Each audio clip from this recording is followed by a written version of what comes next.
The connection was supposed to last 12 minutes. No applause, no studio audience, just two screens, one question, and a silence that felt heavier than any shout. And within minutes, a single sentence from Piers Morgan would turn a remote interview into one of the most explosive confrontations British television had seen in years. By the end of this broadcast, only one of them would still be talking, and it wouldn't be the one with the title. The red live indicator blinked on. In the London studio, Piers Morgan sat upright behind his desk, hands loosely folded, expression neutral but alert. The city lights behind him shimmered softly, calm and indifferent to what was about to unfold. On the massive screen opposite him appeared Prince Harry. No palace backdrop, no flags, just a carefully curated room, muted colors, books arranged just right, a ceremonial object on a shelf behind him. Harry wore a dark suit jacket, white shirt open at the collar. Casual, controlled, almost bored. "Prince Harry," Piers began evenly, "thank you for joining us." Harry nodded once. Not a smile, not a greeting. "Let's get straight to it," Piers continued. "You've spoken extensively about your experiences with the royal family, the media, and what you describe as ongoing persecution. Many viewers feel they've heard this story before. Why should they listen again tonight?" Harry's jaw tightened immediately. "Well," he said, leaning slightly toward his camera, "because the truth doesn't expire just because you're tired of hearing it, Piers." A murmur rippled through the control room. Piers didn't blink. "Fair enough," he replied calmly. "But some would argue that revisiting the same grievances, books, interviews, documentaries, begins to look less like truth-telling and more like a strategy." Harry scoffed, a short, dismissive sound. "That's rich," he shot back, "coming from someone who's built an entire career attacking me and my wife." Piers raised an eyebrow. "I've criticized you, yes, because criticism is not abuse. It's accountability." Harry leaned back in his chair, crossing his arms. "There it is," he said. "That smug certainty. You sit there pretending you're some neutral arbiter when you've made it perfectly clear you despise us." Piers nodded slowly. "I don't despise you, Harry. I question you. There's a difference." Harry laughed, sharp and humorless. "Funny," he said, "because from where I'm sitting, it looks exactly the same." The tension was already palpable, and they were barely 5 minutes in. Piers shifted slightly, voice still measured. "Let's talk about responsibility. You've spoken about mental health, trauma, and healing. Yet every time you speak publicly, the fallout affects your family, your brother, your father. Do you ever question whether continuing this narrative causes more harm than good?" Harry's eyes flashed. "Absolutely not," he snapped. "What causes harm is silence. What causes harm is people like you telling victims to move on because it makes you uncomfortable."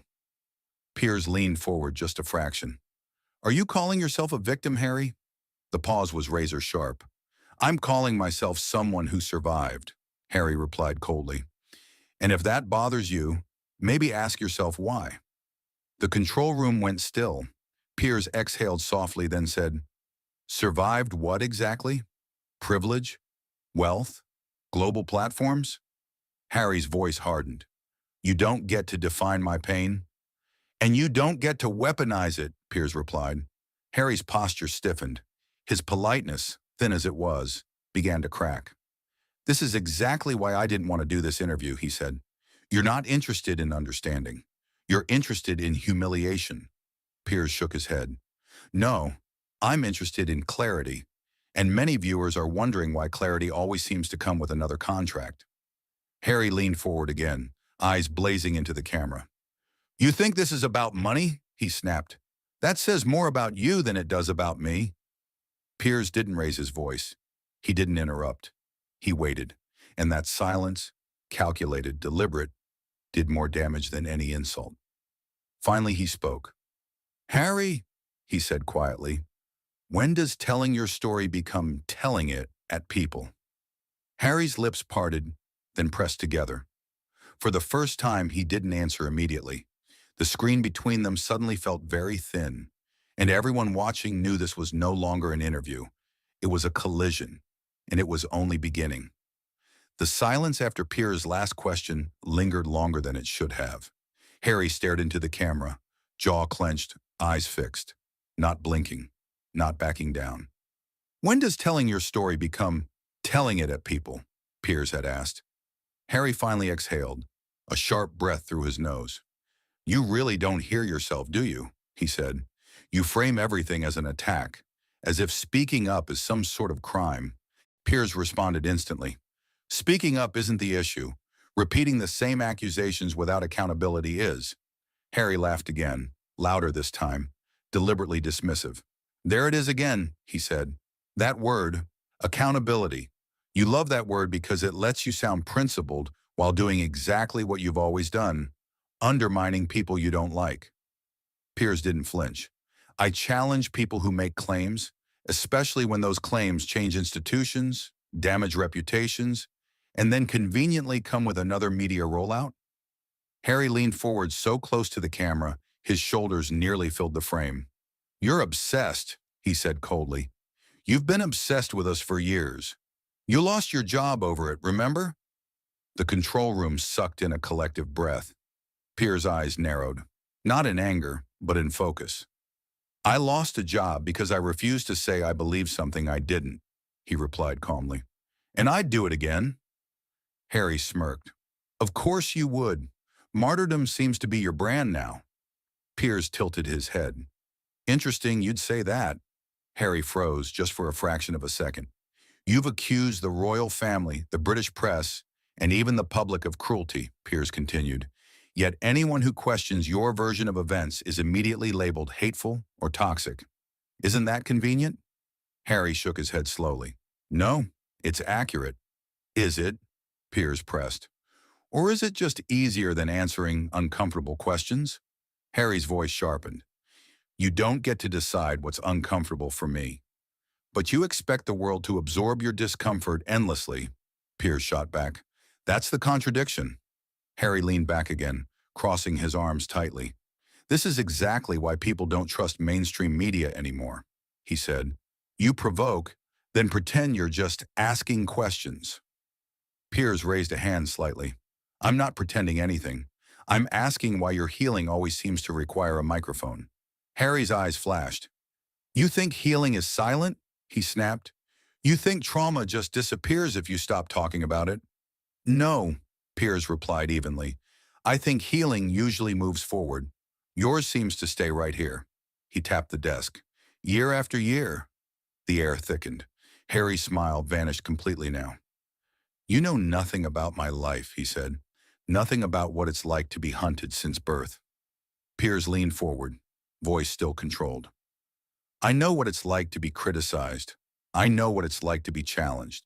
And I know the difference between being attacked and being disagreed with. Harry shook his head. You always do this. You reduce lived experience into a debate club exercise. And you reduce criticism into persecution, Piers replied. Harry's hands moved now, small, sharp gestures he couldn't fully control. This is a setup, he said. You invited me on to ambush me. Piers didn't deny it. I invited you on to answer question, he said.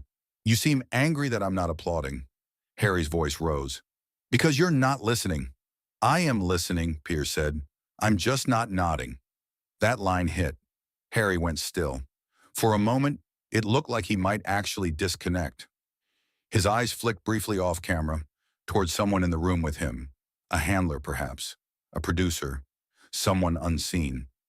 Then he looked back. You know, Harry said slowly, dangerously calm, I don't need to be here. I agreed to this conversation in good faith.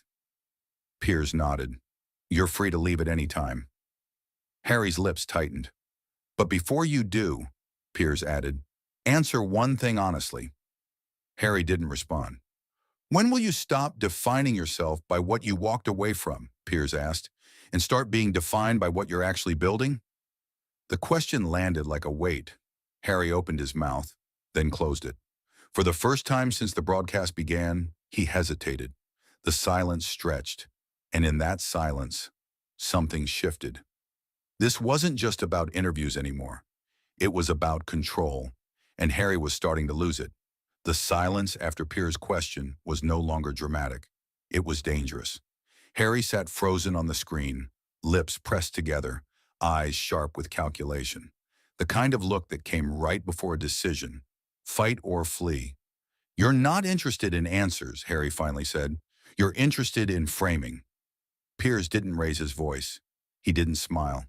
"I'm interested in clarity," he replied. "You confuse the two because clarity threatens your narrative." Harry let out a short, humorless laugh. "Listen to yourself," he said. "You talk like you're the moral authority on suffering." "No," Piers corrected him. "I talk like someone who's tired of selective outrage." Harry leaned forward again, this time gripping the armrest beside him. "You have no idea what it costs to walk away from power," he snapped. "From security, from everything you've ever known." Piers nodded slowly. "And yet you've monetized that walk very effectively." That was the sentence. Harry's face hardened instantly. "Say that again," he said. "I said," Piers repeated calmly, "that your exit from the royal family has become a business model." Harry exploded. "That is disgusting," he barked. "You sit there, comfortable, smug, while questioning my motives like this is some intellectual game." Piers didn't flinch. "You signed deals," he said. "Books, shows, podcasts, interviews. You chose the spotlight after you left it." Harry shook his head violently. "We didn't choose anything. We were forced into it." "Then why keep returning?" Piers asked. "Why not build quietly?" Harry raised his voice. "Because silence protects abusers." The studio lights seemed to burn hotter. Piers paused for just a beat before responding. "Or," he said carefully, "silence protects peace." Harry scoffed. "Easy for you to say." "I'm not the one claiming I want privacy," Piers shot back. That landed hard. Harry's jaw clenched. His nostrils flared.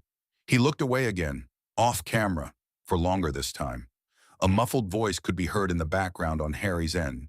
Someone whispering urgently. He turned back, visibly irritated. "This is exactly what they warned me about," Harry said. "That you would twist everything." Piers leaned back in his chair. "They?" he asked. "Who is they this week?" Harry's eyes burned. "The people who actually know you." "Oh," Piers replied dryly. "That narrows it down," the audience murmured. Harry pointed at the camera. "You've built an entire career on antagonizing people you don't understand." "No," Piers corrected him. "I antagonize people who refuse scrutiny." Harry laughed sharply. "Scrutiny? You mean hostility." "I mean questions," Piers said. "Something you seem comfortable asking of institutions, but not receiving yourself." Harry stood up slightly from his chair before catching himself and sitting back down. His breathing was heavier now. "You think this is clever," he said. "Cornering me, making me react." Piers tilted his head. "I think you came on expecting sympathy. And you're angry you're getting skepticism." Harry's voice dropped, low and dangerous. "You don't get to interrogate my trauma." "I'm not interrogating your trauma," Piers replied. "I'm interrogating your consistency." Harry snapped. "There it is again. You people love that word. Consistency, as if human pain is linear." "Pain isn't," Piers agreed, "but credibility is." That was it. Harry slammed his hand down off-screen, the movement jolting the camera slightly. "I will not sit here and be lectured by you," he shouted. "You are not neutral. You are not fair. You are obsessed." Piers leaned forward for the first time, voice still calm, but firm. "And you are not persecuted," he said. "You are challenged." Harry's eyes widened. "There's a difference," Piers continued. "And tonight, you're proving you can't handle it." The control room erupted in motion. Producers waved frantically. Someone counted down seconds. Harry stared straight into the lens. "You know what?" he said. "I don't need this. This is toxic." Piers nodded once. "Then leave." Harry hesitated. The connection wavered for half a second. The screen glitched. Harry looked off camera again, this time clearly arguing with someone. His mic picked up fragments. "No, I'm done. This is pointless. I'm not staying." Piers waited, silent, unmoving. Finally, Harry looked back. "You've had your moment," he said. "Enjoy it." Piers replied softly. "This isn't my moment." He paused. It's yours. Harry froze, and for the first time all night, he had no comeback. The silence screamed. The silence stretched too long. Not the dramatic kind television loves. The uncomfortable kind that makes producers sweat and audiences lean forward. Harry sat frozen on the screen, his face stiff, jaw locked, eyes no longer scanning for openings. The performance was over. What remained was irritation, raw, unfiltered.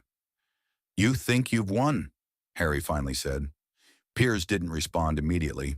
He folded his hands, studying Harry with an expression that wasn't smug or satisfied, but strangely neutral. "This isn't a competition," Piers replied. "It's a conversation you can't control." Harry scoffed. "I don't need to control anything." "Then why are you so angry?" Piers asked quietly. Harry inhaled sharply through his nose. "Because people like you never listen," he snapped. "You decide who I am before I even open my mouth." "No," Piers corrected him. "I listen very carefully. That's the problem." Harry's eyes flickered. "You twist everything," he said. "You reduce real pain to sound bites." Piers leaned forward slightly, voice steady. "And you inflate personal grievance into moral authority." Harry's mouth opened, then closed. For a moment it looked like he might regain composure. He straightened his jacket, adjusted his posture, forced a calm smile that didn't reach his eyes. "Let's be clear," Harry said. "This conversation is exactly why I don't engage with hostile media anymore." Piers raised an eyebrow. "And yet here you are." Harry's smile cracked. "I came here in good faith," he said, "to talk about healing." "And ended up defending your brand," Piers replied. "That word again. Brand." Harry shook his head. "You are obsessed with discrediting us." Piers shook his head back. "I'm obsessed with honesty." Harry leaned closer to the camera. "You know nothing about honesty," he said. "You've never lived under constant threat. You've never had to protect your family." Piers' voice lowered. "Protection doesn't require endless public warfare," he said. "Sometimes it requires restraint." Harry laughed bitterly. "Spoken like someone who's never been silenced." Piers' eyes hardened for the first time that night. "No," he said. "Spoken like someone who knows when silence speaks louder than accusation." The audience felt it, even through screens, even across oceans. Harry exhaled sharply, rubbing his temple. "This is pointless," he muttered. Piers didn't interrupt. Harry looked off camera again. This time there was no whispering, just visible frustration. His shoulders rose and fell. When he turned back, his tone had changed. Cold, defensive, final. "You invited me here under the pretense of dialogue," Harry said. "But this has been an ambush." Piers responded evenly. "Questions aren't ambushes unless you fear the answers." Harry snapped back. "You think you're clever." "I think you're cornered," Piers replied. That did it. Harry's chair scraped loudly as he stood up fully, the sudden movement causing a slight shake in the video feed. "I will not sit here and be dissected by someone who's made a career out of attacking my wife and my family," Harry said, his voice rising. Piers remained seated. "I criticize behavior," he said, "not marriages." Harry pointed at the screen. "You've insulted us for years." "I've challenged contradictions," Piers corrected him. "There's a difference." Harry's face flushed. "You don't get to decide that," he snapped. "No," Piers replied. "The audience does." Harry froze. For a split second, something vulnerable flashed across his face. Not anger, not arrogance, fear. The realization that this wasn't going the way he expected. "You know what?" Harry said suddenly. "This is exactly the toxicity I walked away from." Piers nodded slowly. "Then walking away again shouldn't be hard." The studio gasped. Harry stared at him, stunned. "You're unbelievable," Harry said. "I'm consistent," Piers replied. Harry shook his head, disbelief turning into fury. "You want the last word," he said. "You always do." Piers leaned back, hands still folded. "No," he said softly. "I want the truth." Harry laughed, a sharp, hollow sound. "Enjoy your truth," he said. "I'm done." He reached forward, hand hovering near something off-screen. Piers spoke one last time. "Before you go," he said calmly, "ask yourself this. If everyone who questions you is cruel, Maybe the problem isn't the questions. Harry stopped. His hand froze midair. The words landed like a slow detonation. Harry's voice dropped, shaking. You don't get to define me. Piers met his gaze. You already did, he said. Tonight. Harry's jaw trembled. Then without another word, the screen went black. The connection cut. No dramatic fade, no farewell, just absence. The studio sat in stunned silence. Piers looked into the camera, exhaled once, and spoke. Well, he said quietly, that tells us everything. The audience erupted, not in cheers, but in stunned murmurs. Social media exploded within seconds. Prince Harry walks out live. Uncontrolled moment on Piers, Morgan uncensored. When the questions got too real. Piers didn't smile. He didn't gloat.